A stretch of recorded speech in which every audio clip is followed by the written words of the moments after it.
Hey everyone, welcome to a new edition of the program presented by Novig. My guest this week, one of the very best coaches in all of college sports, University of Denver hockey coach, David Carle. Let's get to our conversation. This episode of the program is presented by Novig, the peer-to-peer sports prediction market with no house, no hidden fees, and the best odds in the game. Whether you're a casual fan or a sharp trader, Novig lets you play smarter, win bigger, and make sports picks in a whole new way. And it's available in over 35 states. Learn more at novig.us/Woj and use code the program for a match up to $100 on your first purchase.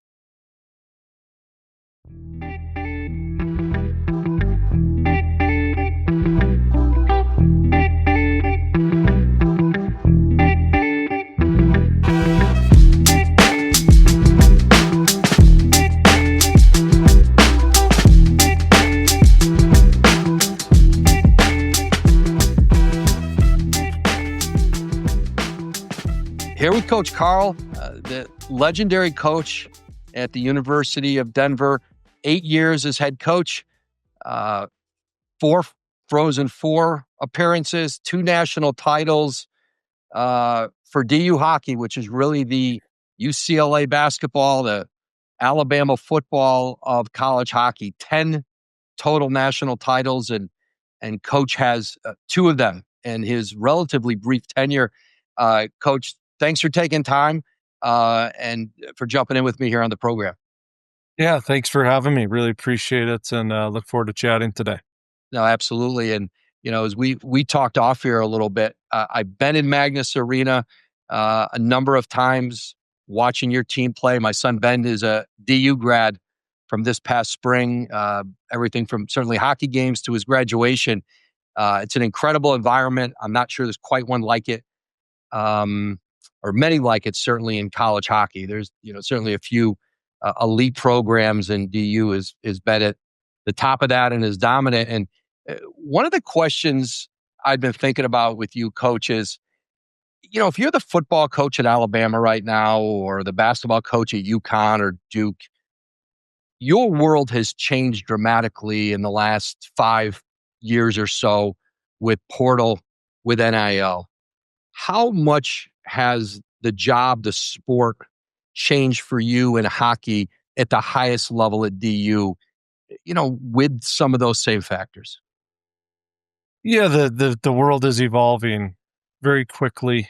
Obviously, it's almost daily. It seems like we're getting new information of something that's happening. Obviously, the big story of the week was Utah and the private equity money coming into that athletics department. You've heard rumblings of it at other places, and the world just continues to change from the House settlement to kind of open era, no rules NIL, to the transfer portal. And the other factor that we've had to manage and deal with in hockey is in the last 12 months, previously from 1975 until last October, players who played in the Canadian Hockey League up north of the border, in the Western Hockey League, the Ontario Hockey League, or the Quebec Major Junior League, they were not eligible to play college hockey. And that rule changed last year.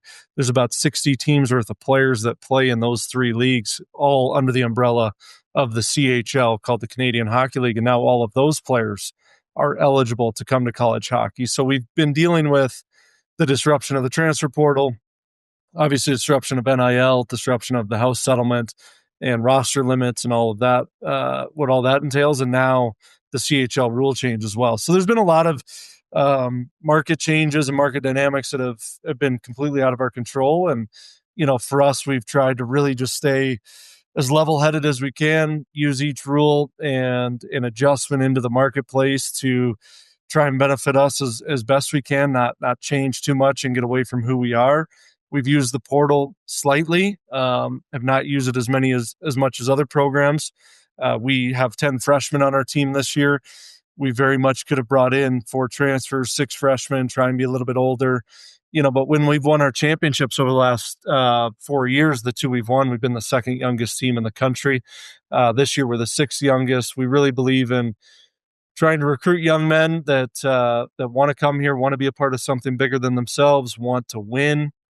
have a real passion and desire to want to get better as individuals, but have a killer instinct and almost an assassin's mentality of wanting to win hockey games and win championships and add to the culture and the tradition that we have. So that's what we've really tried to stay grounded in as all these changes have started to come into our world. And you just hit on, I think, the most important aspect, certainly as important as any, when you look across the board in college sports, and for us, St. Bonaventure, it's going to be super important this year, is retention. And I think when you bring in 10 freshmen, you do that with a confidence that you're going to be able to keep them and grow them and develop them. In other places, there's two fears, right? We're going to be too young and we can't win against, CHL guys coming in, older portal teams. And then you also fear, hey, our guys are going to get picked off in the portal. But you've been able to avoid that. Is that as important as any other factor in this era that you can keep your good young players and grow them within your system? Yeah, certainly. And I think, it makes college hockey a little unique too. I think generally we're 3 to 5 years behind football and basketball and some of the major changes. I mean, there's 64 teams. There's a real diverse blend of institutions that are a part of it, from Division 1 only in hockey and Division 3 or Division 2 and everything else to Power 4 in the Big Ten to teams like us that are going to be in the West Coast Conference, but we don't have major football. You think of, us and Providence, Boston University, North Dakota, really good hockey programs that don't have big time football. And so there's a real blend to it all in college hockey, which I think certainly helps a program like Denver. You don't need to be one of the 7 Big Ten teams that maybe has the resource level that you see, Right. in football, in basketball, and there's enough players in the player pool and a margin there that you can outwork, out recruit, out coach, out culture. Some of the programs that maybe do have a lot of the shiny objects, and that's not to say that our guys don't have great tools and resources. We've added a lot in the last 4 to 5 years, from how we travel to locker room amenities to how we feed the players. But, I don't think we ever look at it and say, gosh, we're going to be able to compete with Ohio State on dollar value into our athletic department. So we have to find ways to do it a little bit differently and trying to find those families and those kids. That's why getting the right people, I think, is so important for us. And to be able to show and say to future recruits, listen, look at our track record. We could have brought in 4 transfers this year, but we chose not to. We brought in 10 kids and families that we were verbally committed to, had signed, and we want to work with you and we want to develop you into Denver Pioneers. And I think there's a value proposition in that families get really excited about, because I think being different within a changing marketplace, there's some benefit to that as well. And we're trying to make sure that we stand out in a really crowded place. And I think, so much of this, and you're talking about finding the families, the kids who really fit your program. And because you went to DU, you were you came in as a player, had a heart issue that forced you to end your career prematurely, but became a student assistant coach. Came up as an assistant, left for a short time, then came back again. Um, who fits there. It's the one thing that I've tried to do at Bonaventure, having gone to school here and maybe understanding the environment, and know not only who fits in our environment, who fits with our head coach. And for me, like, you learn that by being here every day about what's required to play here, go to school here. And then you start to, it informs your thinking about who can have success, who can't. Is that always been, you think, maybe a little bit of an advantage for you because you've lived the experience there in ways that, maybe coaches at other places haven't lived it at their school? Yeah, I would. It's interesting because college hockey, it'd be interesting to actually go and look at it, how many alumni lead their programs. Because I think it's probably a little bit more common in college hockey than it is in other sports. You think of right now, BU, BC, Michigan, North Dakota, Denver, Omaha, ASU. They're all alumni led at the head coaching position. And so I think that there is a benefit to that, but it's obviously not something that is so much different, from other places around the country either. So it certainly helps inform you that the players that you need to go and get and recruit. And, a lot of what we tell our players and recruits is, really this place is bigger than any and each one of us. I mean, we've won the most championships all time. We've won the most championships in the last 25 years. We won the most championships in the last 5 years. Like really any measure, we're number one. But, we tell people since the turn of the century, we've had three different head coaches and every head coach has won a championship. It's like LSU. Outside of Brian Kelly, every coach has won at LSU. And that's obviously now the pressure on Lane Kiffin. And it's the same at Denver. We've all found a way to win a championship. And I think it's so much bigger than each and every one of us. And that's really what grounds me and our staff. We've been together. Our staff has been together since 2018. So we all can read off each other, feel each other really well, know what's going to work when we're sitting down meeting with a family. And we've passed on some really high end kids, some top 5, top 10 NHL draft picks that we didn't feel would necessarily fit our way of doing things. And they've gone to other places and they've gone on to have wonderful careers, but they didn't have the opportunity to win. And we put a lot of value on that. I think there's a lot of life skills you can learn by having to commit yourself to something bigger than yourself and being a part of a winning team. And we certainly have talent. I think we have 13, 14 NHL picks on our team this year. But we really pride ourselves on being the one place in the one program that's shown an ability to win with double-digit NHL draft picks, top 5, top 10 youngest team. We have an ability to get guys to buy in, and I think that starts with how we recruit and how we communicate to families when they're on their visits and when we're going through those conversations. Hey, Coach, what's one non-starter for you when you're recruiting and you see or observe or hear something from a player, his family, that you just say, that's a non-starter at DU. It's not going to work with us. Is there a thing that maybe is most common that you'll walk away from?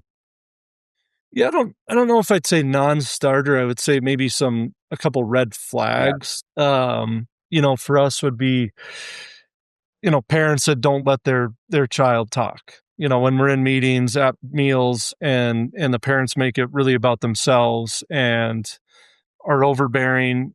Again, not allowing the young man to speak and share his thoughts about his game or what he's looking for, to any questions or things that we're asking. I would say another, real quickly, would just be, we like to ask the kids, what are you looking for in your experience? And we don't not want players that are wanting to play at the next level, but if the lead is, I'm looking for a place that can develop me and give me the tools and the resources to get to the NHL, you know, that's generally, it's not a non-starter. I would say it's a red flag. If a kid leads with, I want to contribute, I want to win, and have that all, if they really understand the value of being a part of our program and how that can help them a part of the winning, we want to have a shared responsibility, within all of that. And so those are two things that I would say, we try and keep an eye out for. And certainly we're doing a lot of homework like you are on teams and coaches they've played for and with. And if we can talk to a former teammate or former coaches, we're trying to get an understanding. Hey, how was the parent? Never heard from them. Great. Love that. Heard from them once a week. Okay. Thank you. We'll move on to the next player. So you just look, and again, we're not perfect. We try and really be as upfront and transparent as we can on the front end. So the kids, when they get here, they're not surprised by maybe the language or the level of expectation or standard that we have. And at the end of the day, we get just as excited when kids don't pick Denver as when they do pick Denver, because we know we're being true to who we are. And if they don't want to come and be a part of this, based on how we're representing and presenting ourselves and our program and the expectations and how hard it is here, then we love it that they go somewhere else. And we can't wait to play those players when they're at the other programs that they choose to go to. Hey, Coach, when you've had as much success as you've had as a coach, opportunities come with that. And certainly at the professional level, I think it's been well documented. You've had some chances to take a long look at the NHL and what might be out there. When you're making a decision on your future and you think about the factors that are most important for you, what did you keep coming back to um, in those processes, it kept you at Denver, or just kind of kept nagging at you that this is the one thing or two things I can't get past in making that decision to leave? Yeah, it's a great question, and again, I've been fortunate enough to have some opportunity to have conversations with people at the next level, and um, again, approach those conversations with the same level of transparency that I would with any other conversation. And what I say here is what I say to recruits and families and others, as I would to NHL executives. And it's like I have a wonderful job. It is, I think, a lot of people, truthfully, in the NHL would trade me jobs. It's that good of a job here at Denver, and we're that well supported and can attract the players and the people that you want to be around day in and day out. And so that's level setting that it's going to be a really hard place to leave. But obviously, I think it's a really healthy way for me to learn and grow and have conversation with people in the National Hockey League. And I would say that's led to us building relationships for our program that has helped inform them as to, what our, how we like to play, the things we find are important. And then when we get into a conversation with a recruit who's maybe drafted by a team that we've had those types of conversations with, it helps that general manager or people at that level say to that player, "Hey, we know that program really well. We'd love it if you would go there, or we would fully endorse you going there." And so there's a lot of benefit to the program and having these conversations too. For me personally, and what I guess to answer your question, we just added a third child to our family. She was born in March. We have three under the age of 5. I'm 36 years old now. There's just no rush. I've never been in a rush to get somewhere I'm not ready to be, and that's not to say I don't believe I'm ready to coach any and whatever team is presented. But I'm not in a hurry to leave here. This is a wonderful, wonderful place to be. I walk to work every day. I live 6, 7 blocks from the rink. We're at a really transformative time in NCAA athletics, and certainly now that change is matriculating into college hockey. And uh, I'd like to be a part of building out our revenue share program, and doing it the right way, and really building a foundation so that Denver, um, I don't believe it'll ever take a step back, but it'll be set up really far into the future if and when we ever do choose to depart. But like I tell people, it's fun for others to say that I'm leaving. The odds are always that I am going to stay. Um, I've had the opportunity to do it. Have chosen to stay. Love the team, love the program, love the challenge of trying to stay and like you said, be the UCLA or the Alabama, or the Georgia, whatever it is. Like I love watching, top programs have success year after year. Listening to Kirby Smart's press conferences, listening to Nick Saban and what they're able to do and keep their standard high, because it's so hard to get to the mountaintop once. It's even harder to get there again when you have the expectation, but it really is an addicting drive to be able to try and do that year after year. And that's certainly what we're trying to do again this year, even though we have 10 freshmen, 6 youngest team in the country. We feel we're one of the 5 or 6 teams that have a chance to win a national championship this year. Just like a coach looks for every edge on game day, Novik gives fans the edge when they make their sports predictions. With no house and no hidden fees, Novik delivers the best odds every time. It's the smarter way to back your instincts. Learn more about Novik, America's #1 prediction market, at novik.us/Woj, and use code the program for a match up to $100 on your first purchase.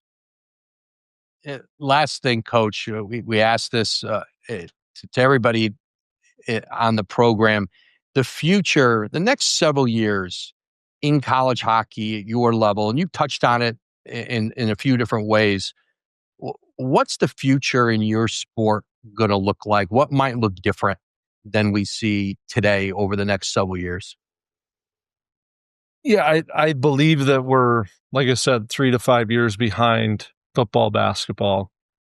I think we're seeing revenue sharing programs being built out around the country.